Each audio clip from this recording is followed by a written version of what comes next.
everyone. My name is Raquel Baldelamar, and welcome to the Mega Podcast, where I speak with high achievers on how they fulfill their professional dreams while maintaining balance throughout their lives. Today, we are speaking with Gabriella Aratow, a professional matchmaker and my longtime friend.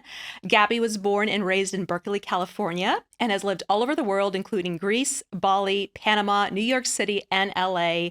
Gaby holds a BA in Film Studies from Cornell University, as well as an MFA in Writing from Columbia University. She started working at Tawkify, America's fastest growing matchmaking firm, in 2016. And within a few months, Gaby became their most successful matchmaker with the highest number of engagements and marriages. Now she is the owner of Kiss, Keeper Introduction Services, a boutique matchmaking firm with clients across the world. The singles who seek out Gaby range from blue-collar workers to billionaires, college students to seniors, and the whole rainbow of races and religions under the sun. You can get a glimpse of Gaby's matchmaking process on the Learning Channel's show, I Am Shauna Ray, where she was a matchmaker for a woman with a disability. And Gaby is working on her forthcoming book, Follow the Heart, which helps singles revitalize their dating mindset. Her work has been published on Medium, Mind, Body, Soul, The Lily, Aspen Magazine, and the Roaring Fork Lifestyle Magazine. Gaby currently lives in Aspen, Colorado, where she spends her time working, writing, hiking, and fly fishing.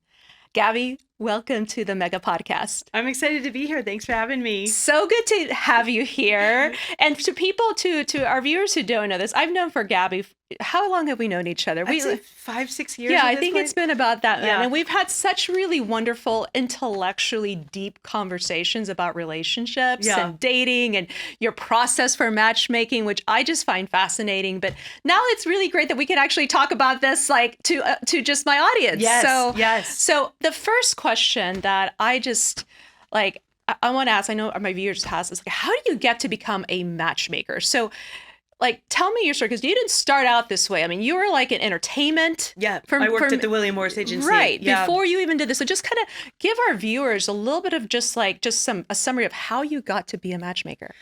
You know, I got to be a matchmaker because I wanted a matchmaker.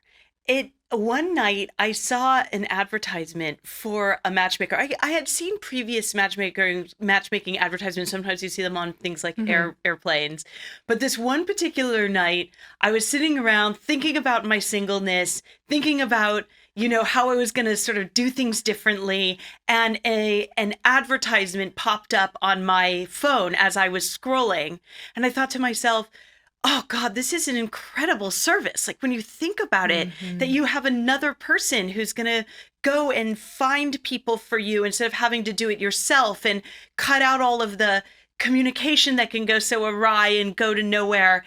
And so I was about to hire a matchmaker. And then I had this thought, like, I think I should do this. So instead of hiring them, I sat down and I wrote them a letter. Really? Yeah, and they called me the next day, and they hired me that week, and that's how when it started. You started with Tawkify. But it really still comes down to the core that it was something I felt I wanted for myself. Yeah. And so that's what made me sort of understand that this was important and that this was something people needed and wanted. Absolutely. And I've always said that who you marry is the most important decision you will ever make in your life. Agree. I mean, there's a lot of decisions, but who you marry is the most important one. Yes. And when you can give that gift of basically, connecting somebody else with someone that they could potentially marry or have a very long-term, intimate, deep relationship with, that is like such a gift. I mean, that is like fairy godmother, like angelic kind of a gift. Yeah, it's funny you say that. I tell people, I'm like, sometimes I think about my job as where an agent meets a fairy. Yes. Like there's an agenting aspect to it because I had worked so much in sort of agenting capacities. Right. So you were an agent at CAA. I was a trainee at the William Morris Agency, but previous to that, I had worked in several other agencies, literary agencies and things like that. So I had my entire life kind of had a background in agenting. which really, there's a lot of the skills that requires to Yeah. be a matchmaker. And for. it is, in many ways, being a matchmaker there's an aspect of it that you're a booking agent. You're booking. So there was an agent aspect, but then I also say, but it's also like being a fairy. There is sort of an element of magic about the whole thing. And I do feel, the Dalai Lama, one of the most profound quotes to me ever is when the Dalai Lama says, "What you want for yourself, give to another." And the deeper you go into thinking about that, it's so beautiful. Think about everything you want for yourself and then figure out a way to go give it. Yeah. And that's I think important for people to do. And that's what I do. And I think that's partly like why our friendship has just grown over the years, because I've realized that like you're such a spiritual person, and I think we really connect that way. And just to people who know, Gaby set me up years ago. That's kind of how we met. She set me up with a man that was in her database, and it didn't work out, with a guy. But it's like Abby and I got this really wonderful friendship. Yeah. And part of that magic is that deep like spirituality that you're connected to. Yeah, and it does bring people into my life like you. Yeah, it does. I'm sure you've had you have a lot of friends and just people who. This job really opens my world in so many ways. I meet the kinds of people I would never otherwise meet. Yeah. She's a celebrity. I mean, when we go out to dinners, people will just like randomly like say, "Hi, Gaby, hi." I mean, literally people know you everywhere. People do know me when I walk into a lot of places. Do. Yeah. You really do. Yeah. So, I also think it's really cool how you have a background in film studies from Cornell, and you also got an MFA in writing from Columbia. Yes. So you have like this deep intellectual rigor in terms of just literature and history and film.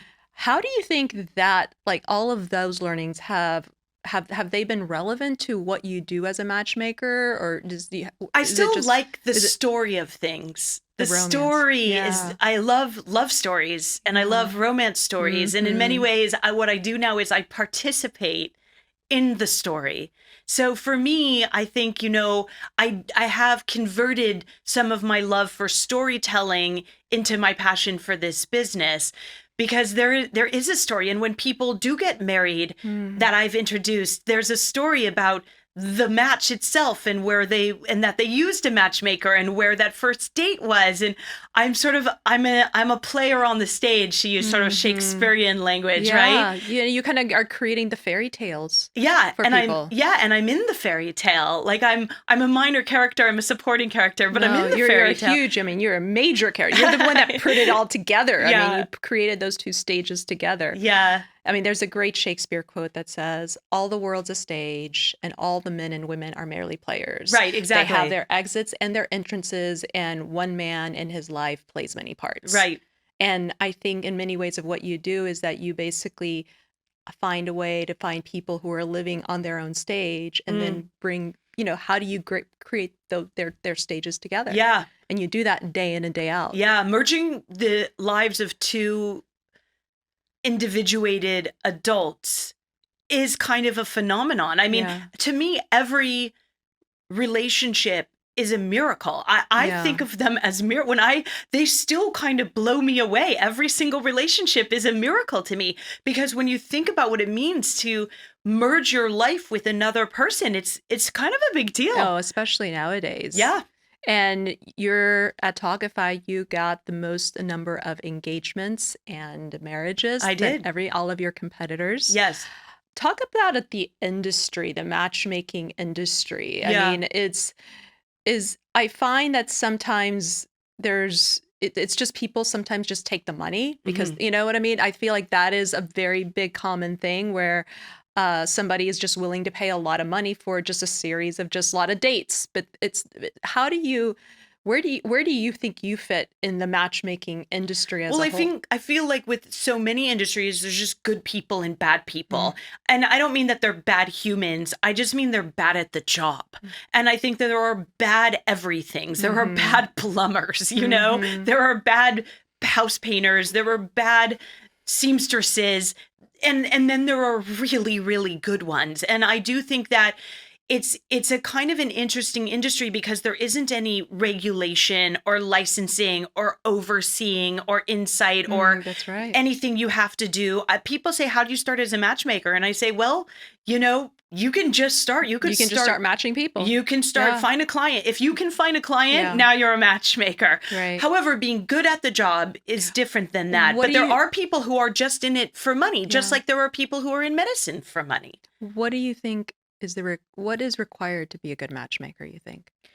I think it's a sort of, you have to walk a lot of fine lines. For example, one fine line that you walk when you're a matchmaker is you do need to be empathic to the struggles that people have had. Mm-hmm. But on the other hand, you can't really buy into their bullshit. Mm-hmm. If they're bullshitting themselves, some of your job is to not buy it.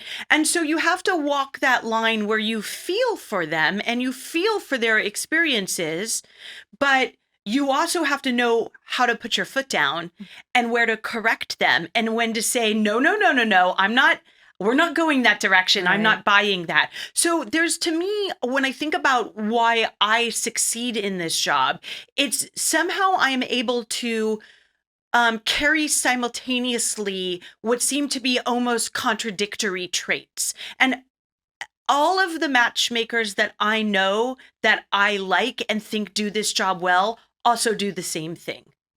I also think being able to understand psychology really well and almost have this element of like being somewhat of a therapist is really important, because what you have to do is you have to get people to talk really truthfully about who they are and what they want. Yeah.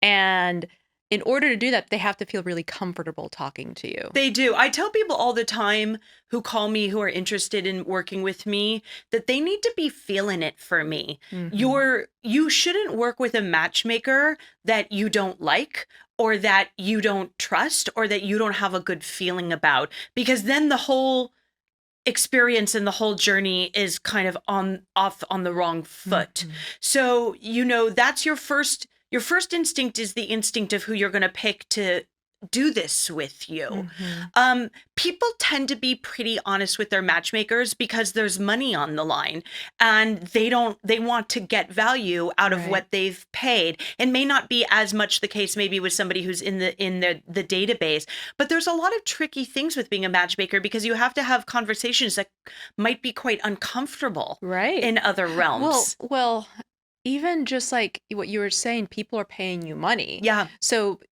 I would imagine that a lot of times there's people who come to you with very unrealistic expectations of what they want. So so give an example of that. And like, how do you like that? What is that an unrealistic expectation that you are constantly coming, having to deal with? And then how do you deal with that with a client who's basically saying, I want this, here's my money. This is what I want. Well, like for me, something that is potentially unrealistic is, let's say you're a man and you're 65 and you just never got around to having children. Mm-hmm.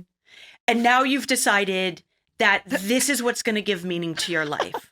At 65. At 65. Okay. Oh, it happens. It happens. And then they call me up and they say, I've decided I want to start a family. So I'm thinking like 27 to 32 would be good, because then I get some time to meet her and we can date for a while. And then of course we're going to get married, and I don't want her to like have lost her fertility. Oh my God. That happens. And get that. How often do you get that, would you say? One a month. Really? Yeah. Oh my God. Yeah. One a month. So to me, that's not being particularly realistic entirely. It depends. I mean, some of it depends. For example, there are places all over the world where there are incredibly destitute people who will do anything to get out of their situation, their impoverished situation. They'll do anything to get out of it. It might be actually realistic in that regard, but it's probably not going to be realistic for a matchmaker. It being the girl next door. Right, exactly. And it's probably not going to be realistic maybe for it to be someone you really who understands your musical references and understands, everything about you. So, I just say, let's get real. And more than anything, I talk about age differentials and real statistics on age differentials. And what you're asking to try to carry off. It just wouldn't be realistic to say, I woke up this morning and I've decided that I don't like having no money in the bank, so I want a winning lottery ticket, so I'm going to give you some money and you're going to go out and get me what is statistically speaking like getting me a winning lottery ticket. I just go, statistically speaking, we're not looking at good odds here about me actually finding you partnership, and moreover, me helping you fulfill on family. Because I don't have a problem helping people fulfill on family. I have a problem helping people fulfill on family in ways that are virtually impossible and potentially a little creepy. Yeah. Yeah. Well, in terms of the statistics you were talking about, Yeah. what are the statistics that you are aware of about just the age differences in marriages? The vast majority of people in America, Australia, and the United Kingdom who are married to somebody incredibly close to their own age. To get into age differentials that are 20 years, whether that be a man 20 years older or a woman 20 years older, but there's even less in those cases where the woman is the older one. We're talking about less than, 1.5% or even 1%. I'd have to pull out the data sheet, but this data is online. And what's surprising to me, some of what's surprising to me as a matchmaker, is how many people come to me thinking that dating somebody 15 or 20 years their junior is totally normal. I'm not saying it doesn't happen. It does. And I'm not saying it's bad, because I don't think it's a bad thing at all if it's organically true love. But what's surprising to me is how warped people think that that's normal. And I think a lot of that comes down to maybe Hollywood movies or television, where we see these huge age differential relationships and nothing sort of discussed about it or thought about it. Those relationships are rarities. It would be the same as somebody coming to a headhunter. I say to people, let's say you go to a headhunter, you haven't had a job in 5 years, and you've decided that, you really want a job. So you're going to go to a headhunter and you're going to ask for a job. So do you walk in and say, it's so good that you're a headhunter. I haven't worked in 5 years. I've been thinking about the job that I want. I think about $2 million a year would be pretty good. And also summers off. Yeah. And the headhunter would look at you and say, you haven't even had a job for 5 years. Maybe we should start talking about those jobs exist. There are jobs that pay you several $1,000,000 a year, and you probably won't have to work that much in the summer. But let's talk about reality and what I think might be a better way to at least start to get your foot in the door of getting back into the workforce in a way that's going to be rewarding for you. That brings up this whole concept of just when people say, that person is out of my league, or, how do you feel like leagues are a thing? And I do. I think that there's something, I've heard it referred to in the past as sexual market value, SMV. Oh my God, really? There's an actual term. Yeah, I've heard it. I don't necessarily use those words a lot myself. Love that. But look, we all know and we can all agree that something like this does exist. We all know that there are people who are highly desirable as mates and those who are potentially less desirable in comparison to them. So I do think rough leagues kind of do exist. And as a matchmaker, one of my jobs is to make sure that I'm putting people out on dates that aren't ridiculous, because I've known a couple of people who've come into the matchmaking world and tried to make it as a matchmaker, and they just don't have the radar.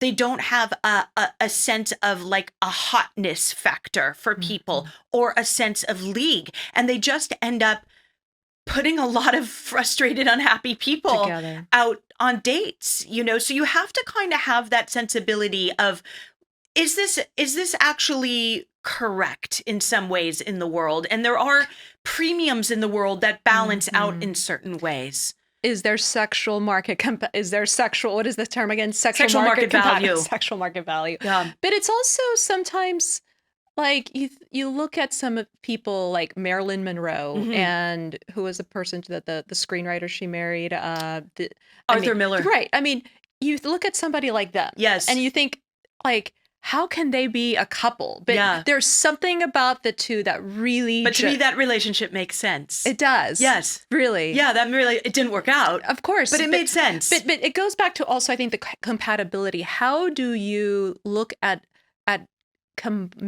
finding what makes a couple compatible? Because it's not exactly the same. Like, it's not the same of what one person has of what makes them desirable. Exactly. So how can you talk about that process? Is there something that you do, or is it just kind of all by feel?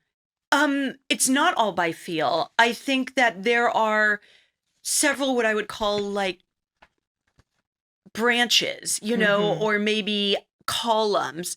But for example, politics, for example, religion, for example, activity level, for example, adventurousness, for example, charisma.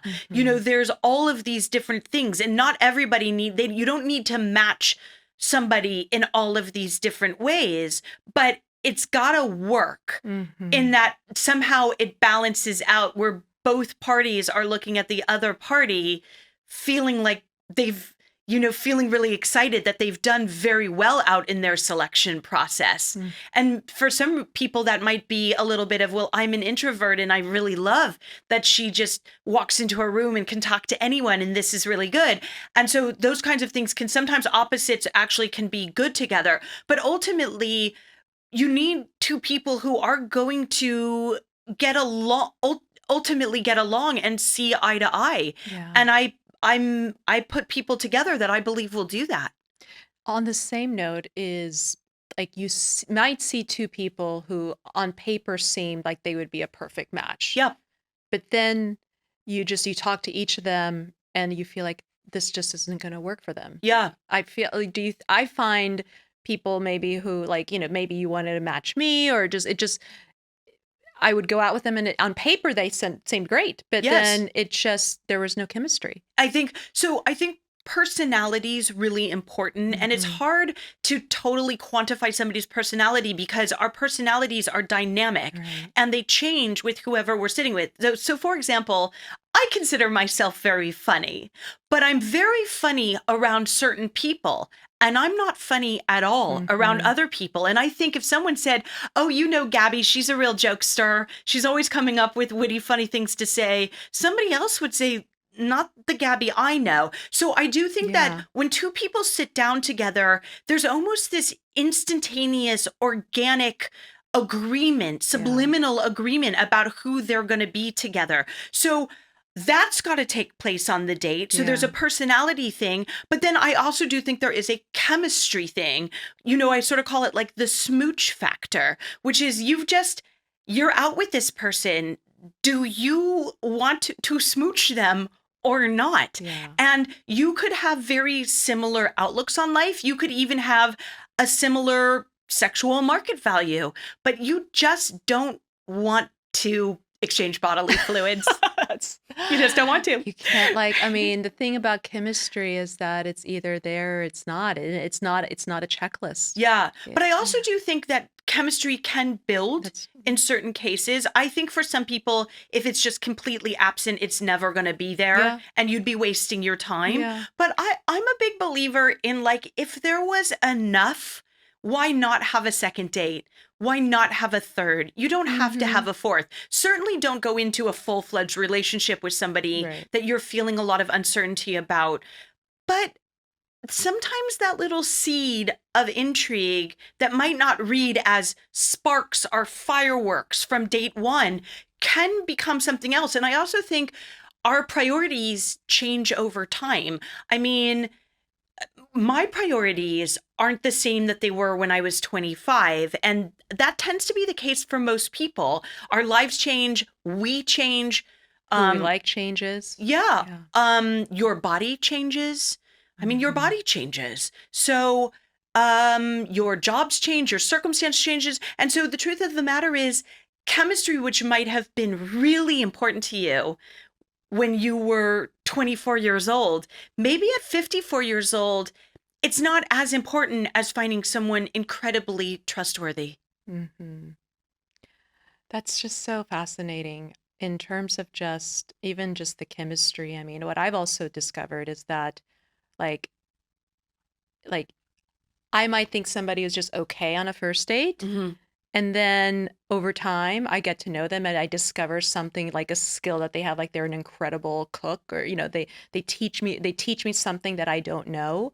And then all of a sudden I'm like, at first maybe I didn't find them that I didn't have a chemistry, but then after like I learned something that they taught me, Yeah. or they taught me, they made an incredible meal for me. I'm like, wow, like it actually happened. Yes, So and the it's reverse. yeah, I mean, I yeah, have I have gone out with men that I just looked at them across the room and thought, "Wow, like yeah, that's my type. I yeah, I look at it, I want it." But then we got to know each other better, and I'm like, "They're mean." And yeah, you know what? yeah. Meanness is a big turnoff for That's me. I true. don't like mean people. And suddenly, I'm not that interested anymore in how good looking or how much chemistry, because I don't want to have my life around somebody with those attitudes. And so it really can happen both ways. Do you, is it your role to tell that um to a client that, that because I know that's part of the whole matchmaking process is you get some feedbacks. You get feedback. So I would say that there's kind of two categories. One would be called date coaching. Okay. There's a whole industry of date coaches where they don't even do any matchmaking. They They're just are just date coaches. I include some date coaching in my matchmaking work because I feel like it needs to be integrated. I could mhm, never, so if someone comes to me and they ask me a question, I'm not going to be like, well, I'm not going to answer that. You got to mhm, find a date. Of course I'm going to do some date coaching while I'm working with someone, and I would actually be very nervous about somebody who wouldn't be open to some date coaching with me. So I do some date coaching, but so there's the coaching element, and then there's what I would call the feedback element. One of the incredible things that happens when you work with a matchmaker is you hear the things that you have never heard before, because people are non-confrontational and they're often not going to tell you to your face what they did not like about you on the date, but they're probably pretty inclined to tell a third person. mhm, So, for example, one thing that happens a lot on dates is just somebody who talks incessantly about themselves and doesn't express any curiosity in the other party. But do you think the other party is going to say on the date, you haven't even asked me anything about myself, and I'm finding you very boorish right now? Not a lot of people are going to do that, but I might get the feedback from several people that this person didn't express any curiosity and just rambled on the entire time about themselves. And that might be very enlightening for them. They mhm. may not even realize that they're doing that. They Yeah, probably don't. yeah. Do you ever find general lines of just requirements between sexes of like uh, men in general want this in a woman, Yes. and then women in general want this, or is it all over the map? No, it follows like very strong Okay, trends. okay, what are they? So let's talk about what men want in a woman. In the many, many, many years I have done this, um pretty much every single man that I have worked with has asked me to introduce him to somebody younger than he is. However, I will say this. I have one married couple where she is significantly older. They actually had a baby last week. I was just looking at a picture of it just hours Oh, how before I came wonderful. here. When he came back from that first date, he said, "Could you get me someone just like her, except like, a little younger?" And I said, "No." No. If you want someone just like her, there's her. I highly recommend you go on another date with her. They're married now. But in general, with men with me, they ask for younger. Mm. I think it's a big mistake. In general, that actually begins to take place a lot more as they get older. So a guy in his mid 20s is going to probably have a lot more flexibility around age than a guy in his mid 60s. A guy in his Mhm, mid 20s will say, "She's 30? Okay, I'll try it." But a guy who's 65, if I say she's 70, he's not going to mhm, try it. Um, so younger is probably the number one thing. And I have a lot of like bones to pick and issues around this that I'm always trying to sort of manipulate and try and like massage and coach out of. But typically men are asking me for younger. Um, Women tend to like men who are taller than they are. I have never had a woman who came to me and said, you know what I like? A guy like about 3 or 4 inches shorter than I am would be great. So, I think in a funny way, there's a mirroring that happens with the genders where we're doing a little something to each other, and we all need to kind of own up to maybe having a little more openness and flexibility about these things. And what about money? Like, how do you consider matching people when money is involved in terms of just how much money they're each making? And what happens when one person there's a big discrepancy between how much money somebody is making versus another person? So I have definitely put people out on dates who are in vastly different financial brackets. I think that is largely an incredibly individual kind of feeling. So I know some women, for example, who are extraordinarily wealthy, and they say about their wealth, this is a gift. I have a gift to have this wealth. I'm happy to share it. And I don't really need a man with money because I have more than I could ever spend myself. And I don't even mind, spreading it around a little bit. I have other women who come to me with a lot of wealth and they say, well, he's got to have what I have. And I say, why? And we sort of get into that. So I think money can really vary from person to person, but more than money in the bank, it almost becomes a question of lifestyle. How does somebody envision themselves living? I don't think somebody who is comfortable with extreme frugalness is going to have a great relationship with a big spender. Right. But going back to also just the whole unrealistic expectation, you gave the example of like the 65-year-old man wanting to date a 30-year-old woman. Right. I'm sure you also get a woman who, let's say, is 30 years old, but she doesn't really have a very well-paying job, but she wants to date a multimillionaire. I mean, that's her requirement. I mean, she wants, and you see this in LA all the time, these young women want a sugar daddy. Right. So, I mean, how do you also deal with that? People who basically are really just they want that sugar daddy. Well, I try to put them together with their appropriate pair. Really? Yeah, I mean, those relationships exist. Usually the man is significantly older. She's very young and pretty. He comes in with a lot of money. He doesn't mind the fact that he's paying for everything. And she doesn't mind the fact that he's a lot older. And to me, I say, okay, as long as two consenting adults are comfortable in this dynamic, then that's the relationship that they want. But I also say to people working with me, you're not shopping for a bank account with me. It doesn't work like that. You can't just come up to me, knock on my door and say, you know what, I think I'd like 20 million, like give it to me. So it doesn't really work like that. But I do think there are people who are more financially driven than others.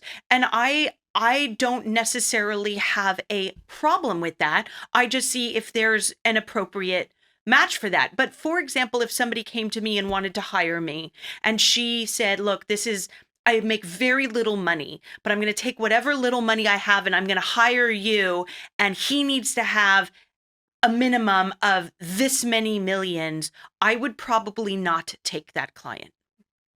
I don't think that would be a healthy way to go about dating. Yeah. And it wouldn't be somebody that I would want to work with. But I'll tell you, that doesn't happen that often for me. Really? That somebody's coming to me asking for that kind of thing. Less than you would think is what I would say. It's also, I think, partly your reputation too. I mean, I'm sure there's certain matchmakers who will do that, but I think your reputation too is like, I mean, is different. Yeah.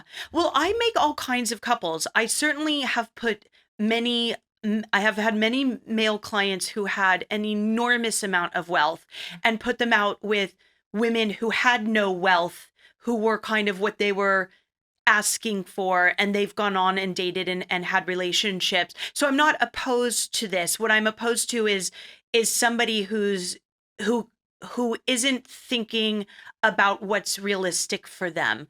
And as long as I, in my understanding on the observation deck that I sit on, think that something is realistic, then I might be able to work with them. So now let's get into sex. Okay. So, I remember going on a date with a guy years ago when I first moved to LA. Third date, he's like, "We're going to a party," and I'm like, "Okay, great." And he takes me to a BDSM party. Okay. And it is like there's flogging, people are having sex. I mean, there is like it's like eyes wide shut basically without the blindfolds. And he's like, "Listen, I want you to know this is something I'm really into. If you really, I kind of liked him, Okay. up until that third date. And then I just realized and then he's like, "How would you feel about me putting you in a cage?" And I really get off on that. Okay. And and it was a fun experience Right. to see it. I mean, I've never been to a BDSM party before. Yes. But to understand, like, people have their kinks. Yes. And that's, Yep. and accepting, different people have different kinks, and accepting what, I think it's great that people can find each other, and there's a whole community of people who are into that fetish, into that BDSM fetish. Yeah. But it made me realize that it's like, okay, I have to realize, like, what are my limitations in terms of like what I'm willing to do? And like, I'm not willing to be in a cage and be left there for 3 hours, So do you get do clients come to you? Because that's part of dating is the sex. I mean, there has to be the sexual compatibility, and that is such a personal, dynamic, intimate kind of connection. Yeah. But because you're now like in the middle of that, how do people get you involved? So, I would say, I am largely a heterosexual matchmaker. I have not taken on many gay clients. That is not to say that I wouldn't take on a gay client that I think that I would be able to serve. But in my history of matchmaking, I have worked almost entirely with heterosexuals. In the world of gay matchmaking, I think there's probably a lot more upfront conversations about sex, tops, bottoms, all these things. In my personal business, I really do not dive into that. And I'll tell you one of the reasons why. In my own sexual past, it's been somewhat inconsistent, which is to say that I've had boyfriends that I really enjoyed having a lot of sex with them. And then I've had boyfriends where I really didn't. And I was dating them for other things, and the sex was there and it was fine, but it was not something that I was going to be, asking for a lot more of. And then I've had partners where it's like they just walk in the room and I'm like, whoo. And so for the same reason that I talk about two people having an organic dynamic thing, I don't really feel that the conversation it's not my business, but beyond that, I'm not sure it's the truth. I can't guarantee that it's the truth, but sometimes I do get people coming to me and they'll say something like, "I have a very high libido, and I need to be with somebody else that has a very high libido." And so I will maybe include something like that as I'm out searching, but that's pretty much as deep as I will go. Really? So as a matchmaker for heterosexual couples, Yeah. that's about the maximum you will do in terms of like that people come to you and say they just say, "I have a very high libido, so I want to be with somebody who also is willing to do something like that." That's they're not coming to you with like, "These are my kinks" or anything like that. Right. Okay. That if they did, and I've certainly been approached with a little bit of that kind of thing occasionally, that's probably not a good client for my business. I had somebody come to me asking for things sexually that I thought were this one particular man came to me and he wanted to have a girlfriend wherein she would have intercourse with other men and then he would give her oral right afterwards. Oh, wow. Oh my Lord.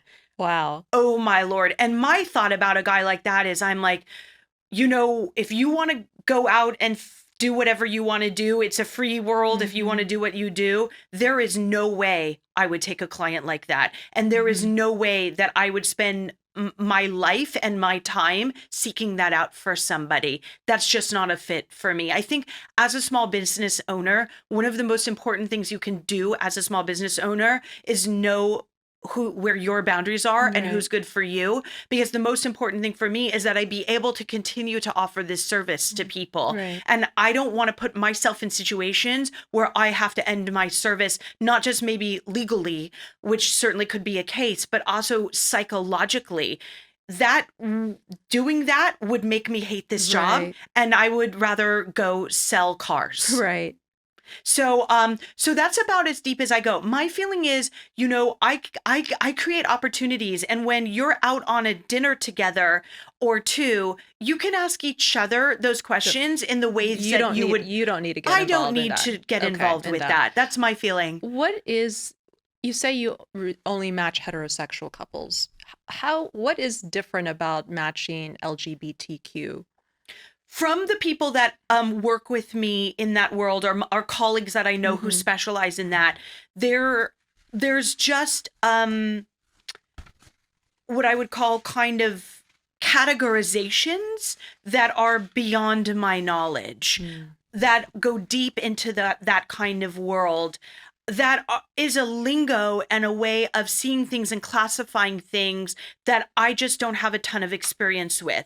I do think that I could take on clients who were not heterosexuals, but only if I had a conversation with them where I felt like what I was able to provide them with would be within the scope of the conversations I could have and the scope within my knowledge. And I actually think that that would be really lovely and fun for me. But in general, I usually refer them out. There's so many heterosexual couples. I mean, there's so much of that to do. Yes. So, I mean, and there's other people who are, much more ingrained in the LGBTQ community. Correct. So I Yes. think that's just, I mean, I always said make sure you understand your lane really, really well Right. first. Yes. Before you can kind of go into. There's one lady, her name is Tammy, and she is straight, but she is like one of the biggest gay matchmakers in America. She just considers herself an ally, and she doesn't take anybody straight. She runs a fully, gay matchmaking service. So, well, and not even gay. You recently on that show, I Am Shauna Ray. Yeah. You matched a woman with a disability. I did. So I wouldn't say that somebody coming to me with a disability is my usual wheelhouse. My usual wheelhouse are white collar professionals in their 30s, 40s, 50s, and 60s. Largely, my client list are men in their 40s and 50s who have been very successful. And occasionally I take on female clients as well, though my client list is almost always largely male. But I did get an opportunity to go on to the Learning Channel and work with a woman who has a disability. So her name is Shauna. She's lovely, and she's 22 years old. So at 22, you're ready to go out and date. And she likes to have a drink, which she can legally do. And she's gotten a couple tattoos, which is perfectly legal. And she wants to be exploring her, sexual feelings, which all 22-year-old girls do, 22-year-old women. And but there's one thing about her, which is that she had cancer as a child, and the treatments for her childhood cancer stunted her growth. And she never grew past 3 feet 10. So if you saw her in a grocery store or walking down a street, you would be certain that you were laying eyes on an 8-year-old. So she's a woman. And she's a 22-year-old. She's a 22-year-old woman in the body of an 8-year-old child, which brings up a lot of issues around her dating life. And so I was brought on the show to try to help find her some dates to go on. Wow. And I'm sure that went really well. It did. It did go well. They just got picked up for season 2. So in season 1, you see a date that I picked for her. People say, she he was 6'2". He was from a different race. He lived a couple hours away, but he was very much what she had initially described to me in what she thought she would be very attracted to. I also, during the time that I was working with her, found somebody who had had her exact scenario. Oh, wow. He had had childhood cancer. He had had this same treatment. His growth had been stunted, and he had never reached beyond 4 feet 10 inches. So he's a foot taller than she is, but still a very, very short male. I mean, under 5 feet Yeah. tall. And I decided to put them out on a date as well, which is going to be part of season 2. So I'm going to tell you, I don't know how that date went because I haven't spoken to the producer since the date was Well, filmed. you have to watch I Am Shauna Ray to find out. Yeah. But you also, I'm sure, had to go through all the people who had weird, creepy sort of fetishes for being with somebody that short. I'm sure there's very strange men who actually had those weird sort of. The morning after, so I'm on episodes 2 and episode 6 of season 1. So the morning after episode 2 aired, and it showed that Shauna Ray had enlisted a matchmaker, and that she, and my name comes on the screen, and you can, find me. I woke up to a barrage of emails. Really? A barrage of emails from what I would call highly inappropriate matches for her. Wow. First of all, among other things, Shauna's 22, and she wanted to cap her age limit at about 30 max. So I was looking for guys 21 to 29 roughly for her, which I think is a very reasonable. Very reasonable. As you can imagine, as we've discussed previously many times, a lot of these emails were from men way, way older. So not only were they looking to date a 22-year-old, but they were looking to date a 22-year-old who looks like a child. Yeah. They did not They did not get their opportunity through good. me. No, I think I wrote a few of them back. That's good. That's good. You mentioned that your clients were mostly male. So to people who might be interested in your services, whether, to either get on your database, or just what's an average price range of just what your services could cost? I'm sure it's there's a lot of different levels, different tiers. Just give a range of what that would mean. So first of all, it is totally free just to be in my database. And how do people get on your database? So you get into my database through my website, which is my company's called KISS, Keeper Introduction Services, KISS. But my website is keeperintros.com, like you're my keeper, or keeperintroductions.com will bring you there too, but keeperintros.com. And then there's a little button that says join our free database or enter here. It is 100% free to go into my database. Here's what you get if you come into my database. Here's what will happen. Not a lot of people, it's not public facing like Match.com. It's not like anybody can see this. The people who can see this are me. The people who could see this are the engineers who run the database. They're in the Ukraine and they've got other things to be thinking about right now anyway. Or I might take your profile and I might submit it to a client who's paying me. And I might take your profile and I might submit it to another matchmaker who I know is looking for someone and has come to me asking for help. That matchmaker might show your profile to a client. So I tell people, let's just say if you enter my database, it's possible that 10 to 20 people will see that profile. That's it. It's not going to be a public facing thing, and it's within a pretty small inner circle.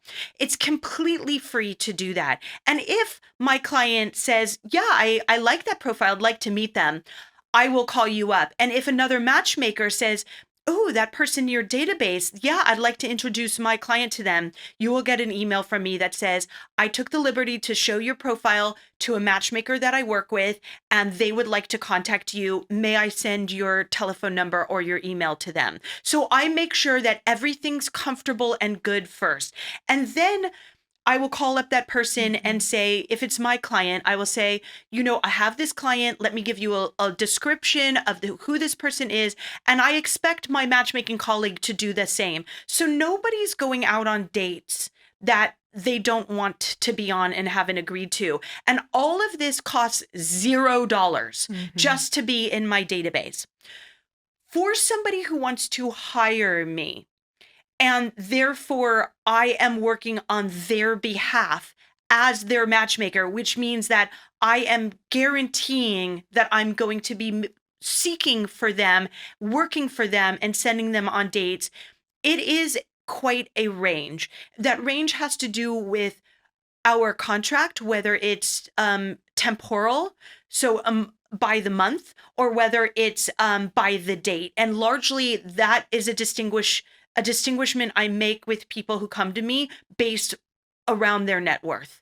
Mm. So I tend to try to work with people in their net worth in something that's workable for them with me. So somebody who's got 200 million is not going to be paying me the same as somebody who has 2 million.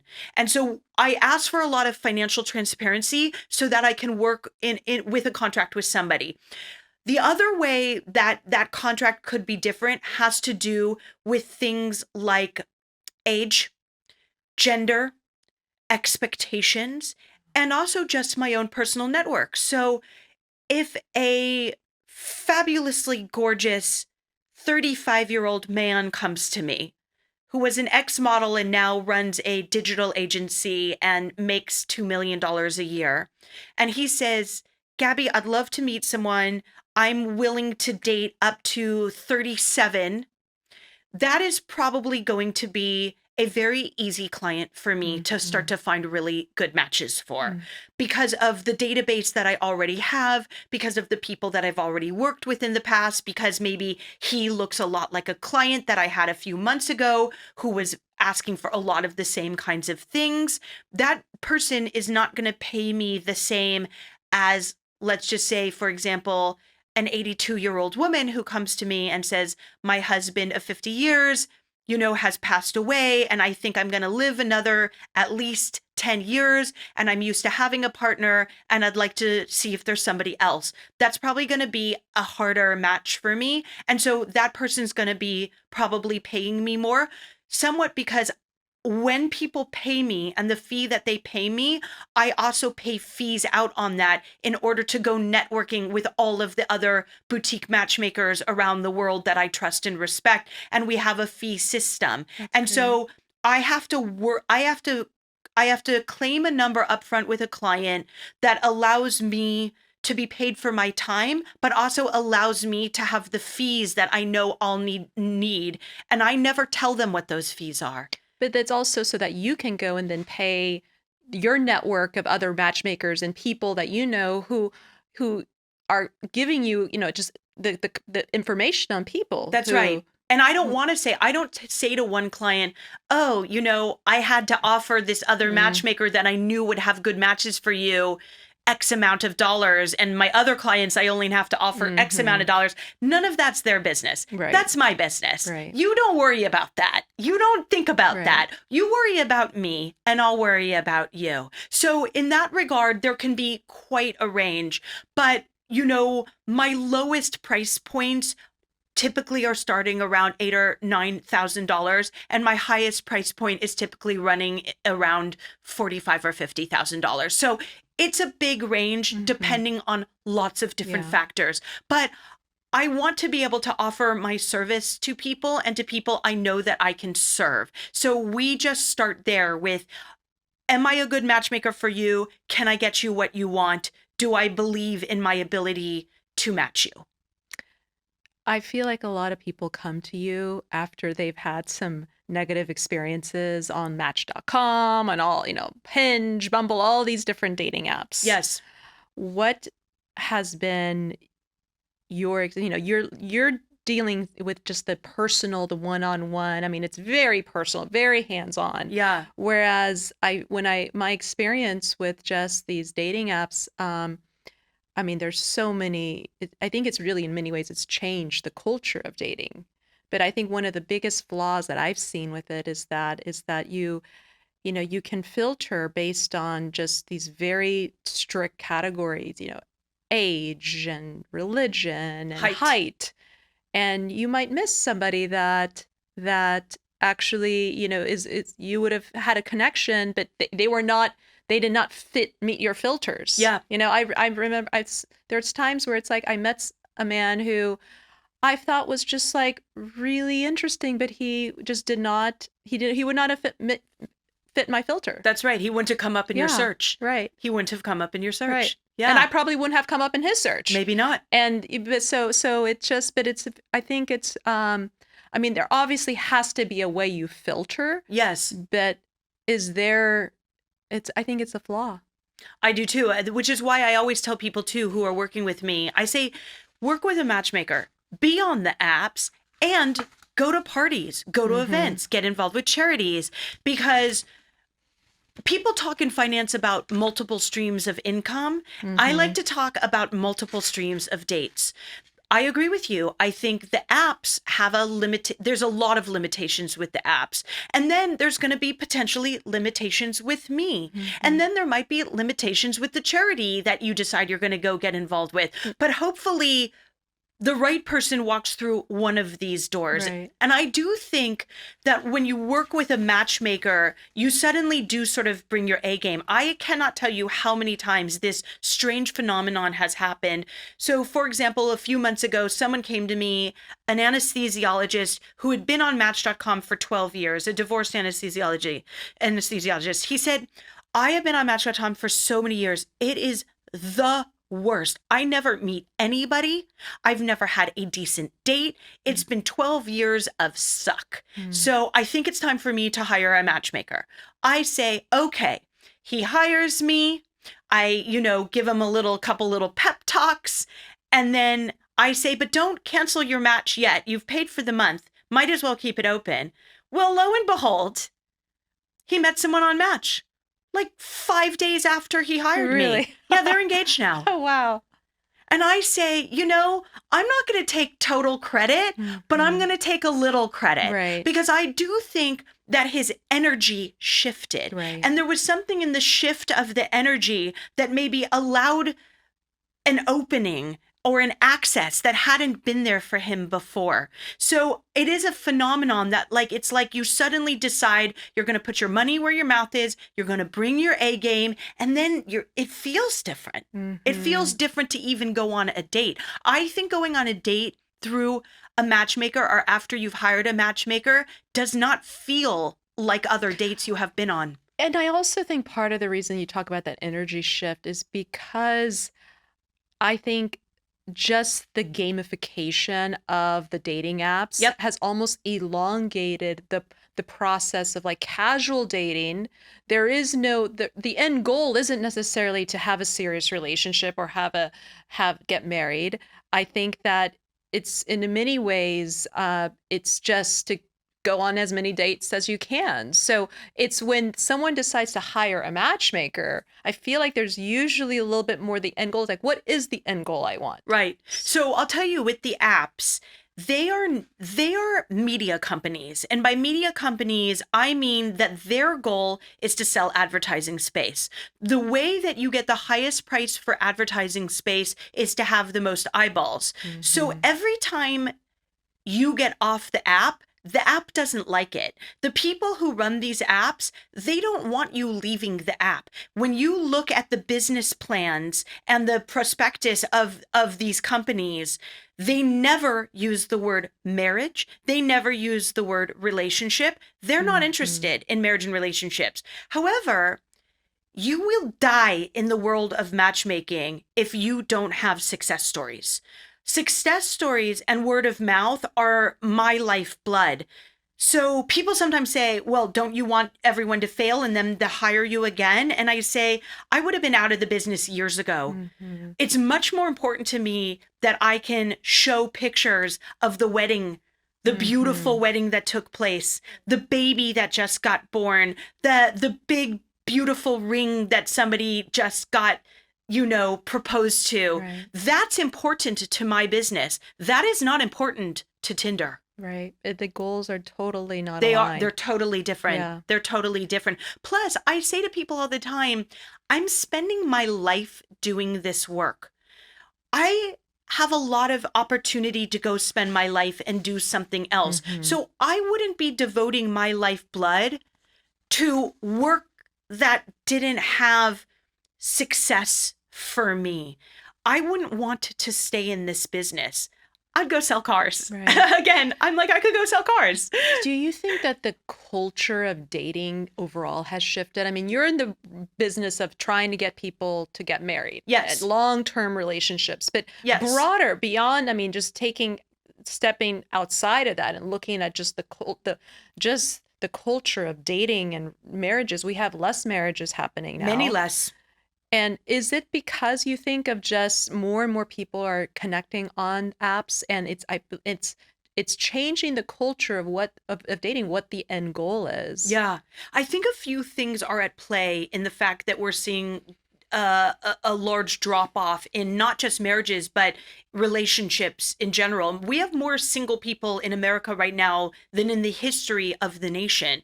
We are, I believe at this point, it might even be a majority of adults, which that's never happened Yeah. before. So I think a few things. First, I think it has to do with the fact that women for a long time were very dependent on marriage. And now we Mm. have a world where we are seeing more women coming out of medical school, more women coming out of law school, more women going into MBA programs, more women who are small business owners. The truth of the matter is, a woman maybe today, maybe she would have accepted a marriage 30 years ago that she didn't really want Mm. just because that was going to provide her with shelter and food. And she just doesn't have to do that anymore. I also think there is something in the swiping culture where we're disposable now. You know, Yeah. for centuries, your choice in marriage was sort of limited. There was the farm, there was the next farm over, and the next farm after that, and there were the 5 people within a certain radius. By the time you were considered too old, which probably would have been like 22 or 23, you had to pick, Right. and you didn't have a lot of choice. We have a problem of optionality It's now. too much choice. It's endless choice. And it's the Mm. illusion that you can get whatever you want as long as you have all of this choice. But it's an illusion. You Mhm. can't get anything you want just because you're seeing all of Right. these people out on Bumble. Right. So I think that the dating swiping culture has largely changed it. And I also think just what I personally have seen is that when there are problems, you start to date somebody and you start to get to know somebody, and there's tension, there's differences that come about from just getting to know each other, is that rather than working through it, it's much more common to say, yep, this is not going to work out. They don't fit exactly what I'm looking for. Yeah, And they're like, I'll just go online and find somebody else. right. So there's less of an interest in trying to work through problems with the person you're dating. Yeah. And it's much easier to think that you can just go find somebody else. And it's part Yeah. of modern culture in general. We used to live in a world where 50 years ago, you went to work for a company, you worked at that company for 50 years, they gave you a gold watch, and that was your life. And Mhm. and now I think people are at jobs for something like Yeah. less than 2.5 years, most jobs. Your whole goal of a job is to use that job as a stepping stone to another and another. And back in the day, your work family was really like your family. And now you don't really want to bother getting to know the names of your coworkers because you're going to be moving on to something as soon as you can. So Yeah. we're just living right now in a culture that's less committed Right. in general.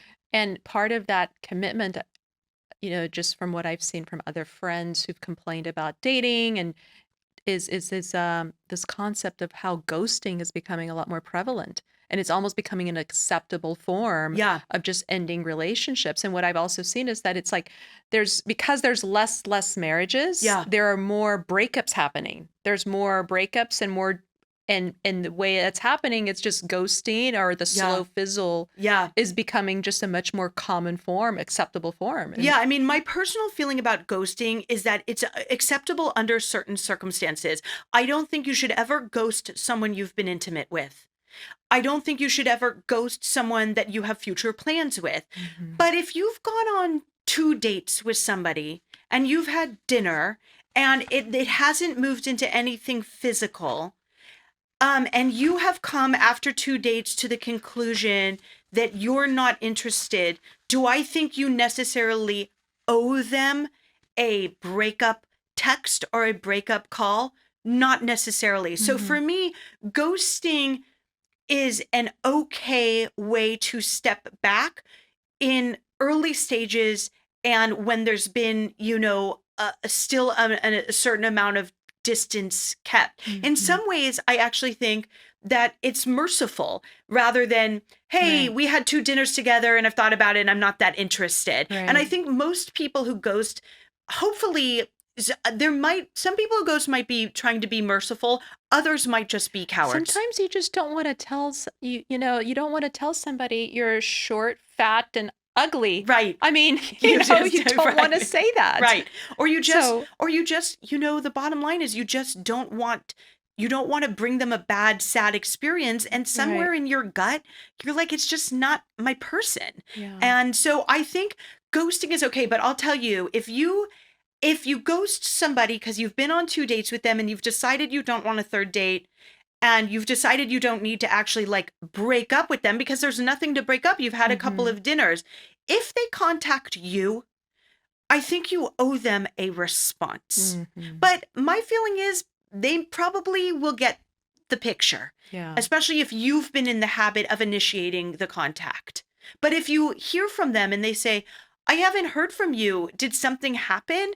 Then you really need to write them back. That is the moral and ethical way to handle it. But I think ghosting is okay sometimes. And your goal as a matchmaker is always marriages. Or long-term relationships. Some people That's don't want to true. get married That's true. again. And Some people don't want to get married at all. That's very true. Yeah. What do you think has made you such a successful matchmaker in terms of marriages and long-term relationships? Because you have that, I mean, that's a great honor, and you can, I mean, I see on your posts on Facebook all the people you are, continually getting married. Yeah. What do you think makes you successful in that? Because that's a huge, huge goal. Well, I listen to what people want. So being able to really hear people, but I also am good at understanding what might be a good match for them that they themselves may not understand. I'm also very good at seeking. I mean, my motto of my company is it's called Keeper Introduction Services, and my motto is we find we how do I say it? I usually have it in front of me. We find you keep. We right? find you keep. I love that. That's my motto, and it says it on all my like business cards and stuff. That's what my motto. We find you keep, and I'm very specific to use that motto because I can't do the keeping. You have to do the keeping. I do the finding, and I'm good at the finding. So that some people just aren't good at seeking candidates, and that takes a certain skill set. So I listen to people, I seek candidates. I have now at this point in this business, years and years of understanding how to maybe unearth a bunch of hidden candidates that would have been good candidates for that person that they may not have thought about. And I'm good at correcting what I think are people's misguided ways of thinking that are not allowing them to have the right match come in. So it's all of these kinds of factors. Do you keep track of the marriages that you put together and then the divorce? I haven't had a divorce yet. No way. I feel very proud of that. But I also will say thank you. I also will say that it's probably inevitable Of course. that eventually one happens, but all of my marriages are still together, and it's been a lot. I think it's really interesting what you said about how you in your opinion, there's less and less marriages happening because women necessarily, they can be lawyers, doctors, they can be gainfully employed, and they don't need to be like married for that anymore. Do you think by that there's been this whole shift in like what masculinity means, what femininity means? Yes. And it's also affected dating life. It's the polarity Very of all of much. that has Yes. affected all of that. Yes. Um, it's such an, I mean, I just even myself, like I know I can be a very strong, just, I mean, I run two businesses. I have a very, like, I have masculine traits in terms of just like my leadership and just like, very competitive. But then there's the polarity of the very feminine, soft, maternal side. Yeah. So it is something that I think women and men are also having to just really grapple with is Very much. I think so. Men complain a lot these days about the fact that the women aren't women anymore. Women complain a lot these days that the men aren't men anymore. We we have to reformulate some things, but I think that all people possess masculine and feminine energy. And I think it's important to understand when you're in your masculine and when you're in your feminine, and to be able to harness those powers for your own benefit. So I don't think that the same traits that got you success in one realm are going to necessarily get you success in the other. You have to learn how to change hats, and you have to learn how to allow your femininity and your masculinity to power each other in the correct ways and in the correct places. And I would say I see this going both ways. I think that there are a lot of women who are taking on too many of the masculine roles, and it's really wigging men out. And I also think that a lot of men, in their attempts to be more woke or sensitive, have sort of embraced this sort of vulnerability of their very feminine sides. And I think it's wigging the women out. So, it's a funny time we're in, where we have to both retain some of what makes us attractive to each other as different genders, and be in the modern world. As a heterosexual woman, for me, that polarity of that sexual polarity is really like important. Like I am, I have I can have strong masculine just energies when it comes to work, but I'm ultra feminine, I'm very girly girl, and I am very attracted to that polarity of just what the masculine male is. Right. And I am noticing, and that's not for that's women, all women are different, but there's definitely somewhat that depolarization Right. that is happening, and I Yeah. think that depolarization creates sexual tension. I do think that sexual polarity it may not drive love, but it does drive desire. I agree with you. And I do, sometimes I'm surprised too, like occasionally, I don't love The Bachelor and The Bachelorette, but every now and then I'll turn it on. And I remember watching this episode a year or two ago, and the woman was complaining that the guy didn't talk enough about his feelings on the date. And for me, this was a little bit of a head scratcher. I was sort of like, that's not really, in my opinion, his job on the date. That you may want him to talk about his feelings, but then you're acting as if he's let you down because he didn't talk about his feelings. That wasn't his role on the date, in my opinion. I found sometimes I look and I'm like, wow, people have some weird expectations of each other's these days. Well, it's the neutralization, of trying to become both, like, both, male and female, and just become neutral, becoming politically correct. That might be politically correct, but is that going to fuel desire? Is that going to fuel attraction? And I don't think it does. Yeah, I think most men are attracted to feminine energies. And by that, I do not mean makeup and high heels, although those things can be very attractive to some men. But feminine energies are energies such as receiving, emoting. Masculine energies are energies such as planning, trying to think, like organizing. Now, we all emote and we all organize, but I sometimes do watch relationships kind of fall apart because the man and the woman have completely dropped their energy. So a man who expects to receive all the time and expects her to plan the dates. Mm-hmm. I don't know. That may not be the best, most effective method to be getting what you want. Or a woman who's constantly initiating everything. He may not even really understand how to put it into words.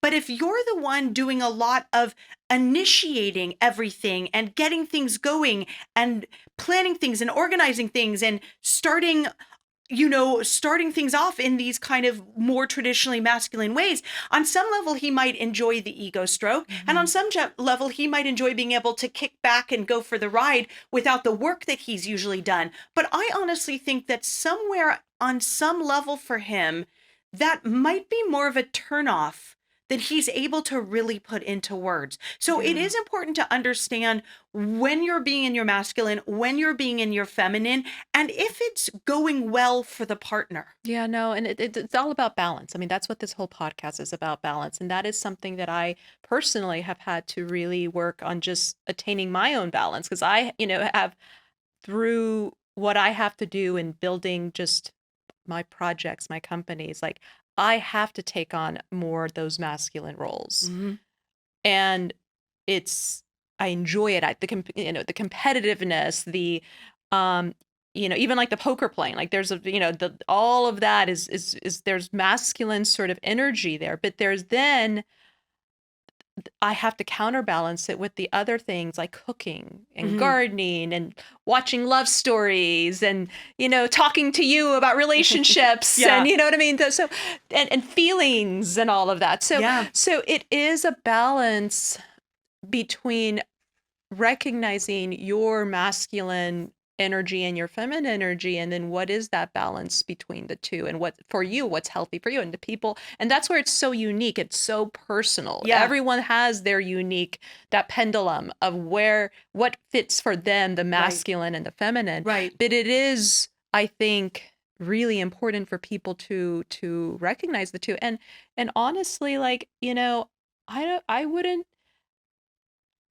I know I personally wouldn't be so attracted to a man that was so like sensitive and woke and all of that. I mean, just who was so in touch with his feminine side, if he didn't really have some very, very strong masculine, to balance it out. Yeah. Go play football or something like that. If you're gonna talk about your feelings, like do something super masculine. Like, I wouldn't be attracted. Right. And I tell, by the way, too, I do think sometimes women do expect men to be their girlfriends. And I'm sort of like, they're not. He's not your girlfriend. You go do girlfriend stuff with your girlfriends. He's not your girlfriend. And you shouldn't ask him to be your girlfriend. It's not going to be good. But I'll tell you, sometimes it's just the most subtle word changes in the way that you're communicating with your partner. So, for example, let's say there was a couple and the man comes home really late one night and she's upset about it.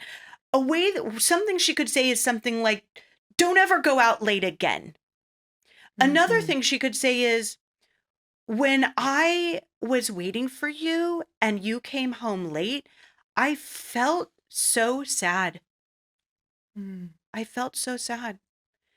To me, one of those ways of expressing what you want is masculine, and one of those ways of expressing what you want is more feminine. And it's kind of amazing the miracles that you can see in relating to other people if you are aware of whether you're in your masculine or your feminine while you're communicating your needs. And it can be revolutionary for relationships. It really can. Yeah. Another thing that I found really interesting is that dichotomy between love and desire. And Esther Perel, I'm sure you know, I think she's amazing. She's fantastic. I want to have her on the podcast. Esther, if you're watching. I love her too. Oh my, she's amazing. I love her too. But in, reading her book, Mating in Captivity, I mean, she understood, broke down really that paradox between love and desire. Yeah. I mean, Esther, I've read Mating in Captivity several times. I love the book. And, for me, what she's basically saying on some level is you can't get too comfortable and Mhm. still have the spark you want.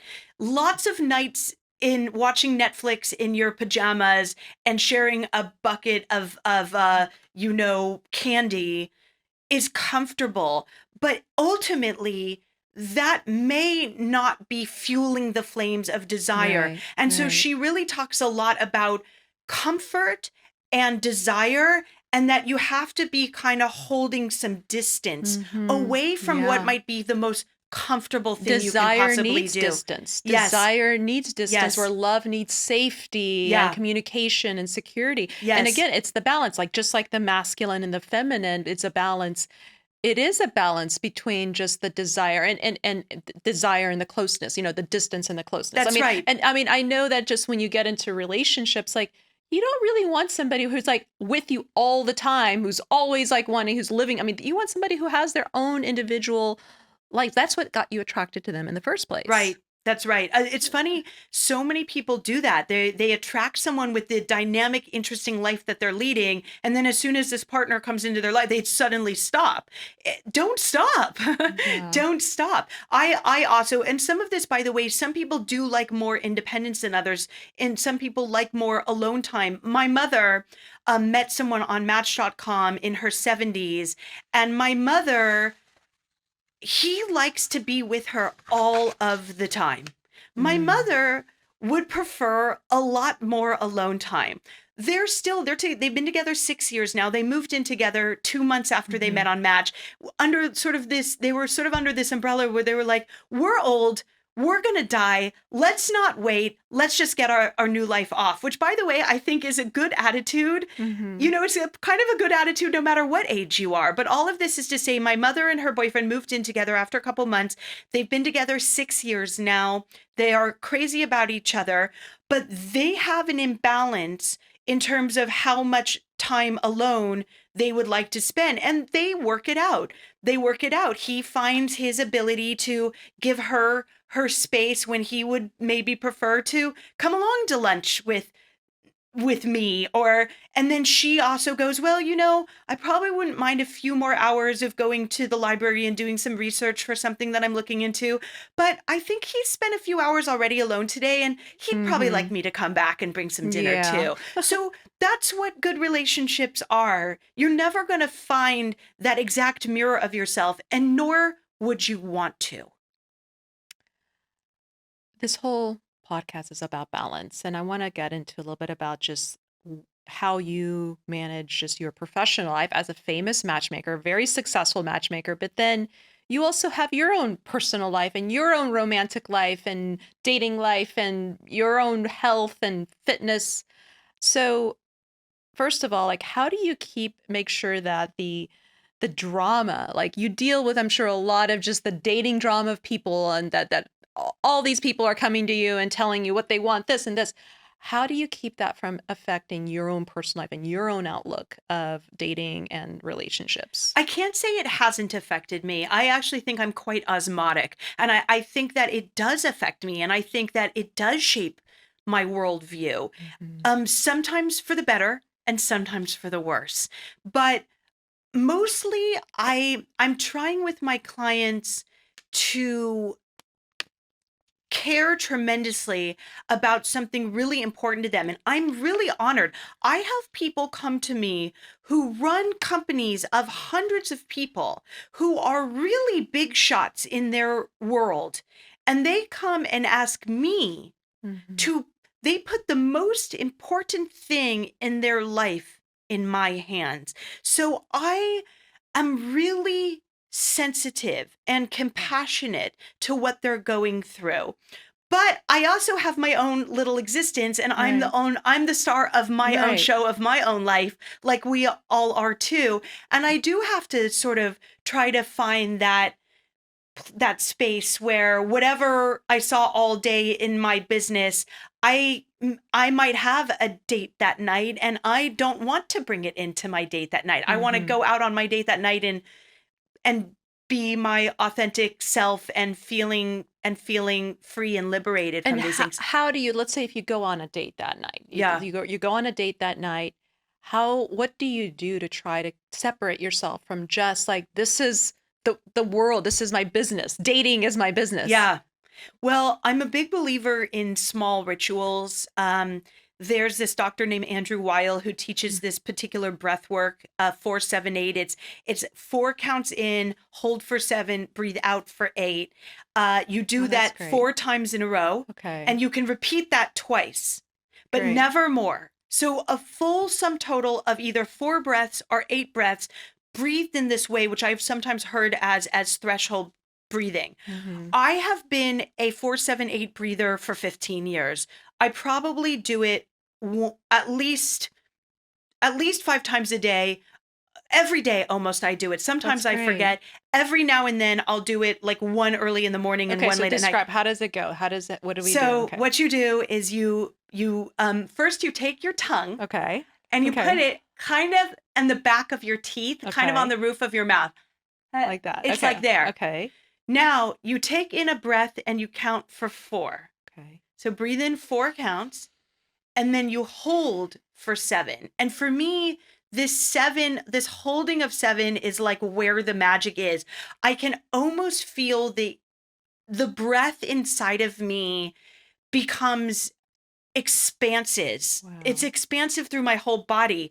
And I imagine it as the expansion of the universe itself. Wow. And it's like I almost leave Earth for these 7 counts and I go into this infinite space. And then you breathe out for 8 counts Wow. through the mouth. So it goes 1, 2, 3, 4 through the nose, hold for 7. And for me, I really just relax into this hold.